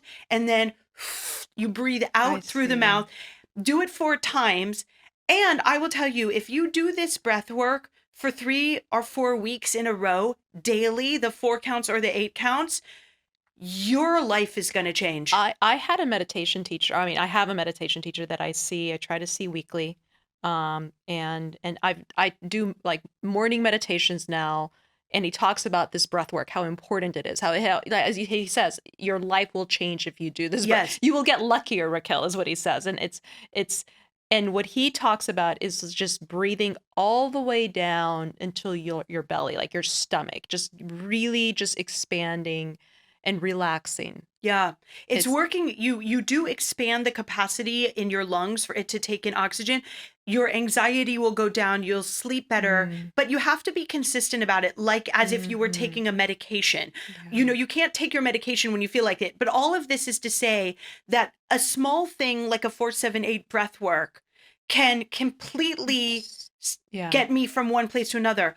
Or I've just published an article in which I talk about some mantras, some dating mantras. And I say you could get a candle, and a dating mantra that I use is something like, may the goodness in me and the peace in me tonight meet the goodness and peace in Ralph. Yeah. Or, you know, so I will sometimes use my name and their name, and I'll just do, and what I like about these kinds of rituals is they're quick.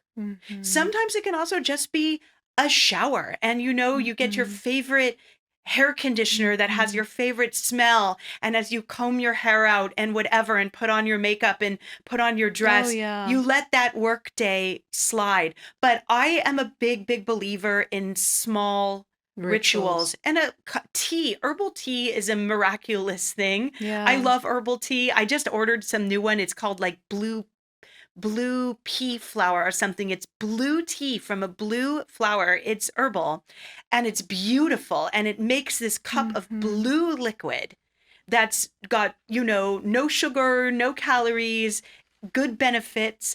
I think, you know, a cup of tea could do it. I mean, and I love the idea of like these little small rituals, but I even feel like doing something for me, like to move away from like where like that masculine energy where I'm having to just be a boss and like tell people what to do and kind of be a little bit just cold and direct and just like get things done. I mean, I'm getting things done, but you know, by being efficient, I'm being a little bit just cold and direct, you know? Yeah.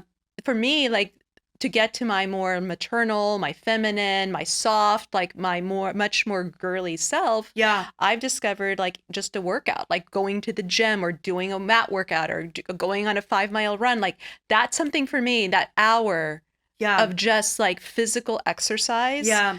it helps me very quickly switch, from just like the boss Raquel, then, Yeah. Yeah. to like the feminine Raquel. And Yeah. I'm not saying that it's not all, and I also think it's like I've been a lot better at just not separating those two sides of me, but integrating it more just throughout, just between the party girl Raquel side of me to the business side Raquel side of me. But I do think also like a workout for me has been really good. So finding Yeah. like, I think that's part of the balance that people need to find. If they need, whether it's meditation or tea or mantras, it's Yeah. find something that really can help you shift those energy, because at the Yeah. end of the day it's an energy shift that you have to consciously make that energy shift. Yeah.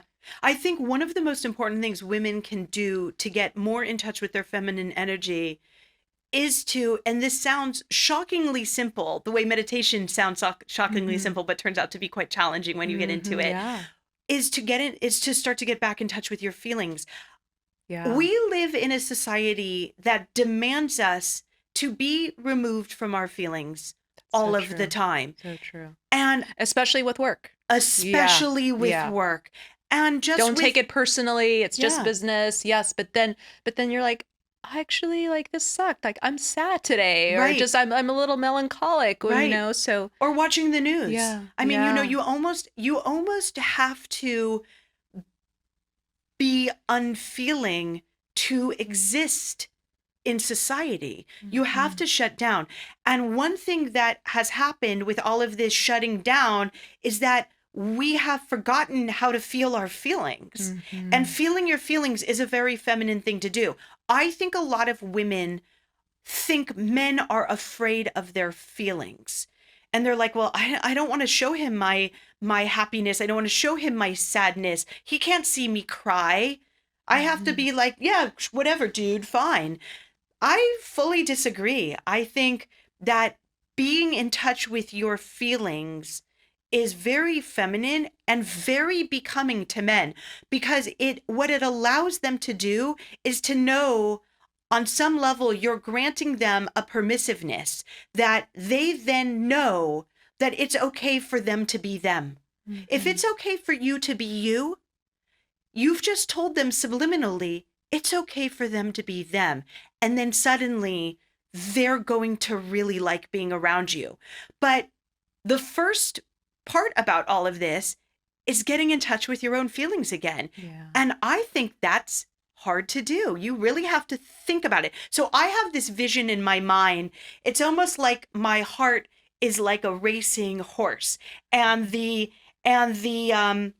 reins of the horse are like my vocal cord. So what I'll sort of do is I'll be like, sad. I'll allow the feeling to come up through my vocal cord like reins on a running horse of my feelings. The feelings are just like coming up, whatever it is. They're just like, and it's just the vocal cords are pulling it up. I'll just be like, ooh, sad. Ooh, scared. And I'll tell you, whatever works for you, maybe it's your own image that you create, or maybe it's journaling or something, but to get back in touch. So a lot of women will say to me things like, they sort of feel like they can't be authentic around men. And I say, have you ever tried the exact opposite? Have you ever tried to actually become more who you are and express it? Because you might be surprised that what you think is turning him off is the fact that you are shut down to yourself. Similarly, for men, I think that there are ways that men can tap into their masculine energy that maybe they haven't done for a really long time.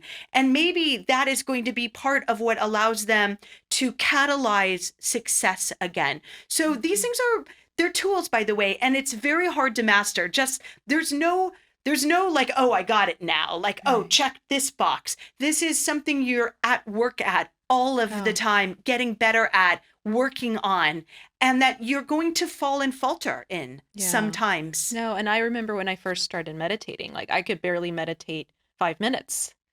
And now Yeah. I try, like if I have a meditation for 30 minutes now, I'm like wonderful. And then sometimes when I am feeling those feelings, I'm confused, maybe I'm sad, I'm melancholic, I'm there's something that's bugging me. Like I want to meditate for like an hour just to Yeah. try to kind of like get, and I love what you said about just the feet, the it's connecting the words. Yeah. For me, it's not the words. I think of it as connecting my brain with Mm. my body. Yeah. And I'm trying to just see what is my body telling my brain and Yeah. just kind of sit with that, Yeah. Yeah. Yeah. So Yeah.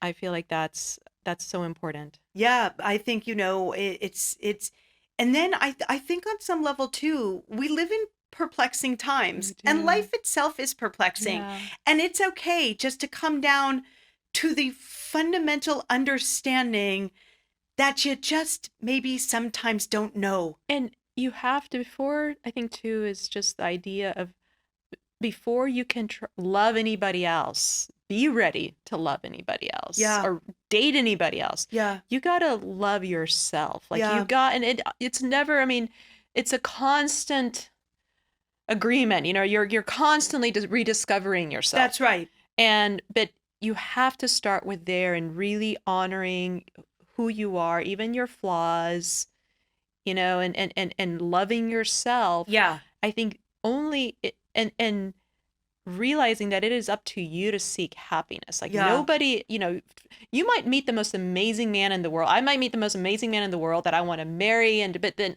it's not his job to make me happy. No, it and he's isn't. not going to make me happy. He might think of it as his job, and he might genuinely be trying to make you happy. But at the end of the day, it is Right. up to you to Right. feel satisfaction in your own life. Right. It really is. And I do think so, much like, let's say somebody's overweight and they come to me and they say, I'm 40 pounds overweight. Should I even bother dating? I say, I don't think you need to be at your perfect weight to meet somebody, even though weight tends to be very important in dating for men and for women. But I think you should be at work on the way towards your goal, because you will be feeling better in your skin if you are working towards your goal. Similarly to loving yourself, I think it is unrealistic to tell a human being that they are going to love every aspect about themselves 100% of the time. That's just not going to happen. That's just not the way humans work, unless they maybe have like a narcissistic disorder, right? But the truth of the matter is, we sometimes think we're awesome, and sometimes we feel ashamed, and sometimes we wonder if we're misfits. And I think that that's normal. But I think that you should be at work all of the time in the process of self-love. Because if you're not at work at it, you're not putting out the right positive energy. The same way you're not putting out the right positive energy if you're 40 pounds and you're going to just gain weight that week, as opposed to being at work on your health. The right person will feel that you're moving in the appropriate and positive directions. And will. sometimes that's enough. They will, and you will feel it too on the other person. You like will. if they've done the work, Yeah. to where they are, and that goes back. I think timing. Timing is like one of the most important It is. things, and really, it's not just about chemistry. Timing is so important. Timing is important. Timing is important. Place is important. Place in your life is important. Yeah. You could be feeling very differently divorced with 2 kids than you felt before you ever had children. You could be feeling very differently now that you live in Topeka, Kansas for a job, when before you lived in Miami. Right. There's so many, but that's why to me relationships are miracles. Like a They lot are. has to And come that's- together to work out. That's where the magic just happens. There's Yeah. an element of magic in it. There is. Do you ever find that people, when you're going out on dates, the men, do they find it intimidating that you're a matchmaker, and like do they feel like you're being like you're judging them, or I'm sure you've Yeah, had I some think of. sometimes they've expressed to me, they're like, whoa, but then sometimes they're intrigued. I think my biggest problem, and it's my problem, is that I'm so used to the mode and the Mm-hmm. method Mm-hmm. of like being like, oh, well, what are you looking for? And who do you want to date? I I see. have to You're be, bringing your work into the I will find myself starting to clientize them. Yeah, And I have to yeah. So remember that's part of the I'm boundaries. on a date. Yeah, I'm not clientizing them, yeah. but it's almost like we do get into sort of, That's really interesting. so it's Yeah. for me, I think the biggest issue isn't coming from them where they're saying I'm intimidated. I think women very much overestimate how much they're intimidating men. Women are always saying to me, I'm so intimidating. I'm so intimidating. And I'm thinking to myself, I don't think you're as intimidating as you think you are. But I think by telling yourself all the time that your problem is that you're intimidating men, you almost start to create this weird distance between you and a man. Mm-hmm. So for me, it's not his problem, about Yeah, or his reaction. For me, I have to own my own reactions yeah. to being able to do this, to being able to leave my work So at it's home. it's really a big boundary. You're having to establish the boundaries where you don't want to clientize Yeah. somebody, Yeah, I don't. Yeah, because that's not the energy that I want to be in on a Mm-hmm. date. Mm-hmm. I'm much more interested in talking about our passions, our mutual passions, places we want to go, things we want to experience, Mm-hmm. the dream. What gets me excited on a date is like a sense of like a dream we could dream together. Mm-hmm. That is my almost driving force. Mm. And if I'm sitting there clientizing somebody, Right. I'm not in that dreamy mode that feels romantic and enchanting to And me. how do you make sure to keep that magic for yourself? Because like, it's the shoemakers don't have, the people who make the shoes don't, the kids don't Yeah, have the the shoes. barefoot Like, shoemaker. right, Yeah, exactly. How yeah. do you make sure that you keep that magic of romance and hope alive for your own self? Because That's a really good question. And it's something I asked myself. I don't know if you remember the movie, The Never Ending Story, but there's like she holds out in her palm one little tiny piece of the kingdom, and it's this one little glowing grain. And I sometimes am like, all it takes, yes.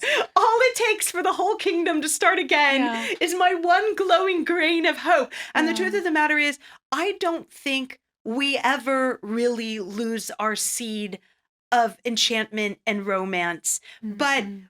you can get jaded out there. You can You get can. cynical out there. You You can. just have to remember that all it takes, It's just, yeah, it just takes one right. tiny little It glow does. for it to start to grow again, for Mm. it to start to expand again. So sometimes I remember it's alive within me and it's alive within That's everybody. so true. And I think people who I mean, I hear people over and over say, "Oh, I can't find somebody," or dating is so hard. Dating in LA is so hard.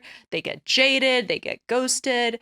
But I think it's really important to remind people that you can't get bitter, you can't get jaded because it just takes that one seed, that one connection, that one spark with somebody that is, you're attracted to, who has their the timing is right for both of you, that you have the same values, Right. you have the same goals in life, you're in a similar sort of professional place in life. It just takes one person where that spark can happen. Right. And for So, me, the book that I'm working on, I yes. haven't, yeah, I've got Mhm. a literary agent in New York who's representing me on a book that I am writing. And my book is a process that I have created to take people who are feeling despair and jaded and that they're over it and all of those feelings, Mhm. which I think are really natural feelings Mm. if you've gone through some big disappointments and challenges in dating. I take a process where I sort of work them through a method where they come out the other end. And I know that you can. I know that you can go from I effing hate women, I effing Mhm. hate men. They just want my money, all those gold diggers, those men, they're just non-committal jerks. I mean, all of those things that we can feel, or just all of the narratives that we tell ourselves, there is a way to be beyond this and to actually approach yourself and dating in ways that was just part of a learning cycle for you, and that was just part of a growth process for you. Yeah, no. Well, when that book comes out, I want you to come back here. We're going to do another session and you're going to talk about that process because I Yeah. know a lot of people, they Who could need to use hear it. that. They need to hear that. It's Yes. so, I mean, it's so critical. And I think that's, if you are single, that is part of the meditation you have to do every day is make sure that when you do, because part of being single means that if you're trying to have relationships, is they're going to have failed relationships. Yeah. You know, and if it might hurt. Right. It might, absolutely. And now if you're married, Yeah. it's going to hurt. It's a different kind of hurt. I mean, Yeah. going through divorces and all of that. But Yeah. but it's really important for people who are single to not lose that hope and Yeah. not and not feel so despaired Yeah. that it's just like it's not for them. Right. I know there are people, and I can understand the people who, there are people who go into suicide ideation after breakups. There are people who want to give up forever Yeah. the whole concept of partnership. I mean, I understand those And feelings. its partnership is so important. I mean, I one of my dearest friends is this guy named Howard. He's about 80 years old, and he said, you know, now he said, Raquel, there's really, you know, we want boil it down to three things in life. You want to be able, you know, to be happy. You want to be able to, you know, love the place you live, love what you do, and love who you lay next to at night. And I think that third part, like who you lay next to at night, whether it's somebody you're married to, somebody you're, you know, you're seeing. I mean, I think we as humans, like we do want that companionship. We might we might not have that at a time, but I think we seek it at our core. We need just, we're not necessarily meant to be alone. I mean, we're meant to be with other people. We are. And I think friendship is really important. I think everybody should have lots of friends, but it's okay.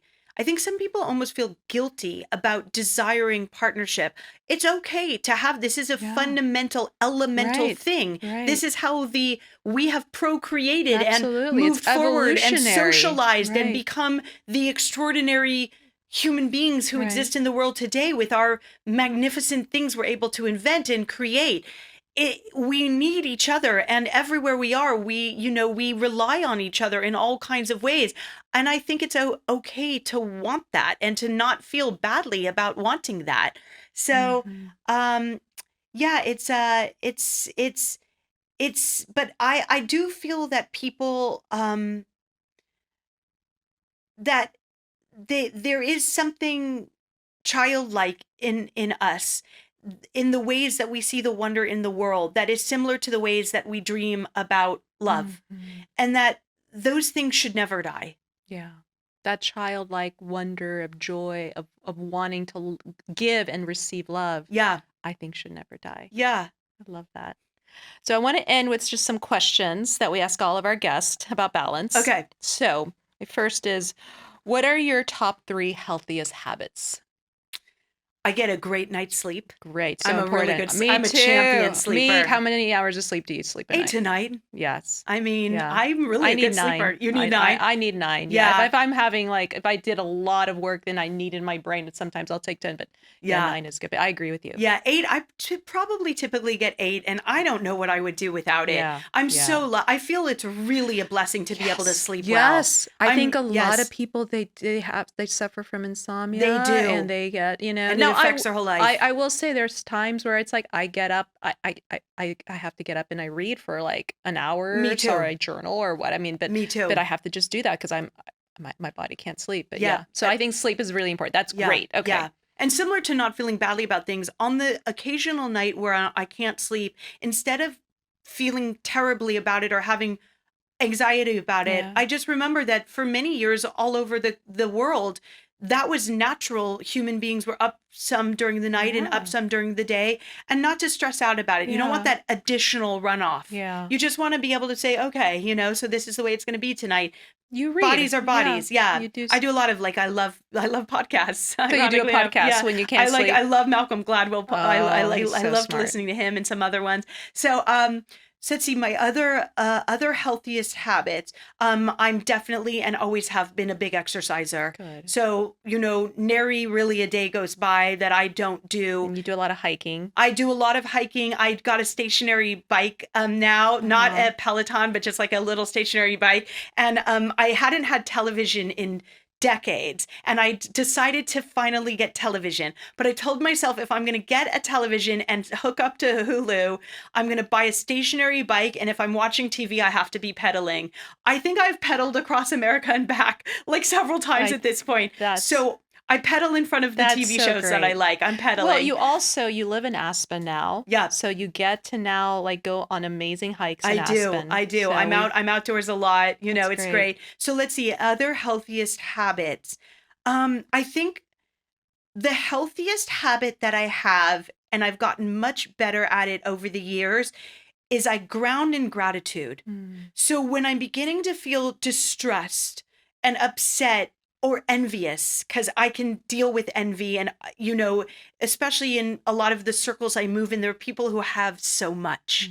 A lot of my clients, like their houses and their things, and I can get into envy mode, and I am very good now at getting back into gratitude and grounding back into the moment in a space of gratitude. Yeah. That might be the healthiest habit that I have. That is huge. And I think that's so important. And some days, I also like to do that when let's say I had a bad day at work, or just I lost a contract, or just some, relationship, ended or something like that. I then think about, Raquel, you have, you're an American citizen, first of all.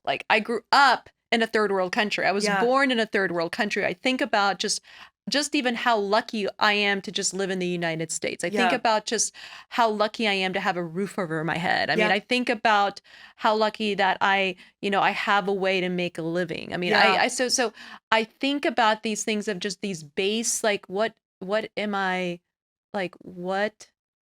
really grateful for? Yeah.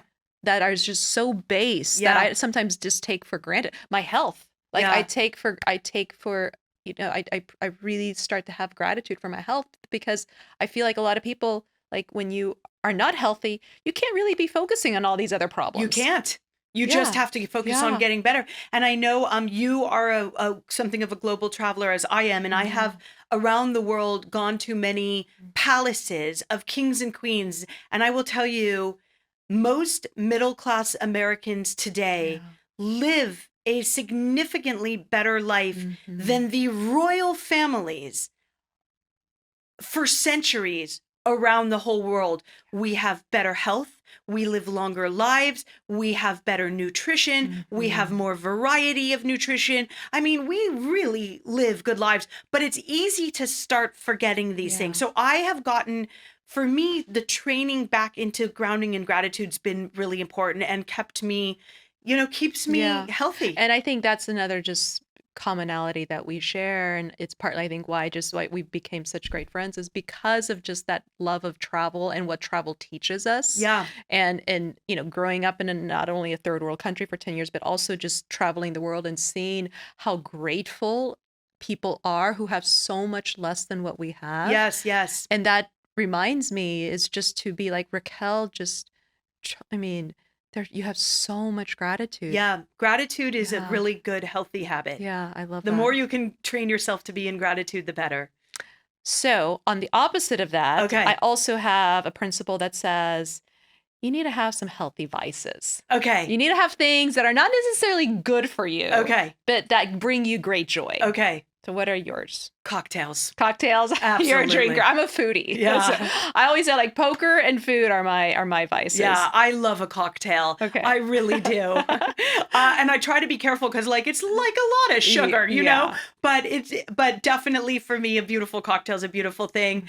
What are my other vices? Well, like I just said, I knew I hadn't gotten television in years because I like TV. I like TV like a little too much. I definitely am a but it brings you great joy. I'm subject to the kind of thing like binging something. So that's part of why I did I'm like, I'm going to get a TV, but I'm only allowing myself a TV if I get a stationary bike. If the TV's on, my rules to myself, if the TV's on, I've got to be either pedaling or folding laundry. Like it's got to be productive. So, but I will say TV's a little bit of a vice for me. There's just such great content out there. It's really so good. And sometimes too, I find that, you know, we have to be like, we are in our heads a lot. Like we're having to always be on and be, you know, use a lot of our intellectual horsepower that we just to do what we have to do professionally. Yeah. Sometimes we just want to turn our brain off. Yeah. Yes. And I think that's what TV is great is it allows it's a healthy way to just turn off your brain. Yeah. And just be entertained and great writing. Like I love great writing. So me too. I totally. So I allow my brain to turn off, but I continue to make my legs move. That's good. So see, it's not exactly a vice. You're mixing a vice with a healthy thing.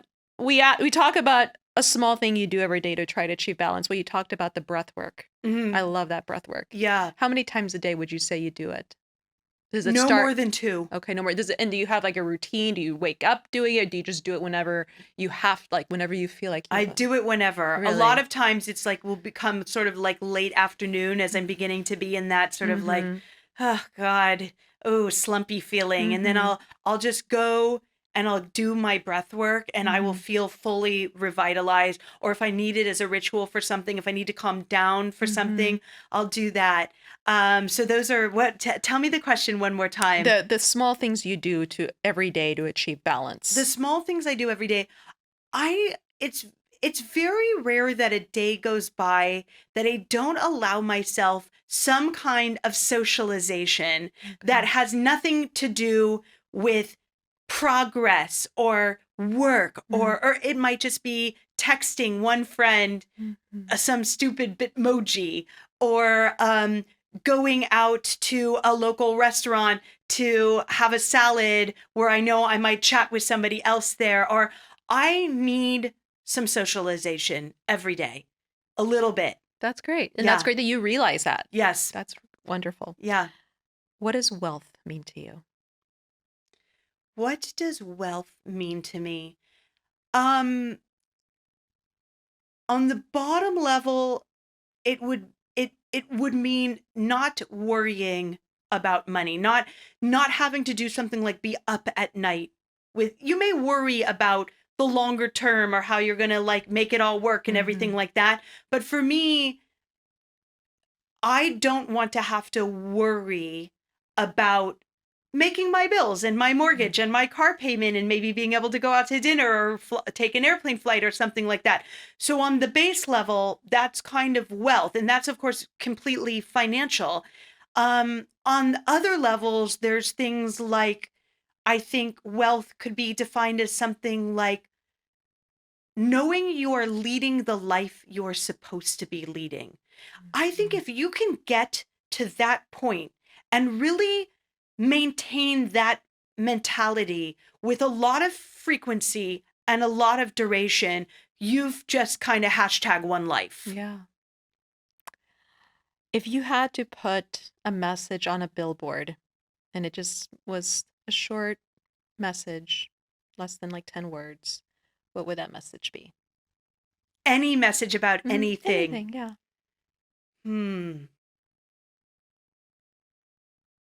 That is such an interesting question. It might be something like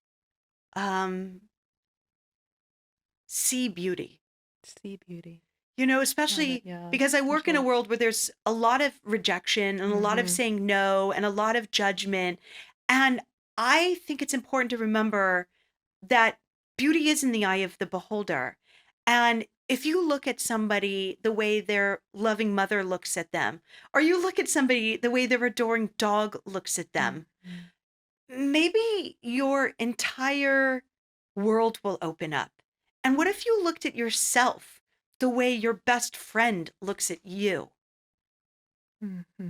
What about just seeing beauty It's a in others, in filter. yourself, and Yeah. everywhere? It's the filter of how you look at the world. When you Yeah, look at the world through a filter of fear and anger and rejection and despair, yeah, that's what you're going to see. But when you see it through the filter of the beauty. yeah. And I try to see beauty like there are wild turkeys in my neighborhood and Mhm. bunnies and deer. And, I just all around me feel like I'm in this constant moving canvas that is Mhm. beyond my ability to even grip. It's so magnificent and so big. But what I can see in front of me Mhm. is the layer of beauty that it's offering me right here. I was driving not so long ago near where I live outside of Aspen, Colorado, and I noticed this sort of shadow kind of by my car. And I looked over, and it was an eagle that had just caught a trout. And this bald eagle was flying next to my car with a trout in Wow. its talons. Wow. And I thought, Wow. That's am I so lucky to see that, to see to this? see that how he's.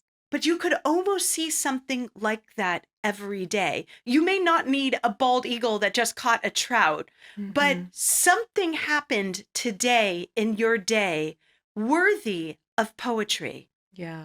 Do you have the ability to open your eyes? And as a matchmaker, do you have the ability to start seeing other people as that miracle? Love that. Gabby, thank you so much. Where can people find you and how can people get on your database? Again, tell them. You can get into my database at Okay. keeperintros.com. You could email me at Gaby, Gaby, at keeperintros.com. Those are probably your two best ways to reach me.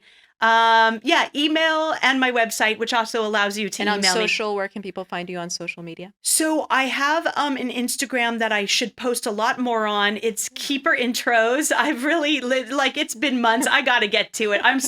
My brain is in eagles and flying and In the fish. poetry, it's in finding the poetry of life. That's right. My brain is in the poetry of life and has not been nearly enough on Instagram. Although I actually find that there's a lot of the poetry in life on Instagram. But my Instagram is Keeper Intros. I'm also on LinkedIn under both Gabriella Aratow, which is my name, and then sometimes people just reach out to me on Facebook.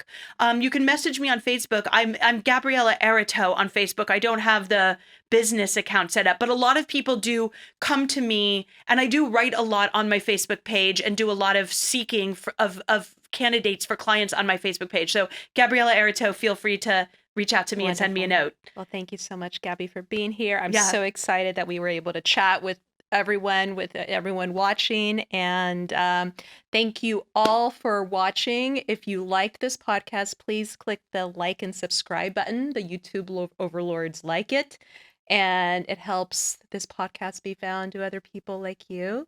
And to my fans, I love you. I love you so much. Thank you for watching. Thank you for your support. And until next time, bye.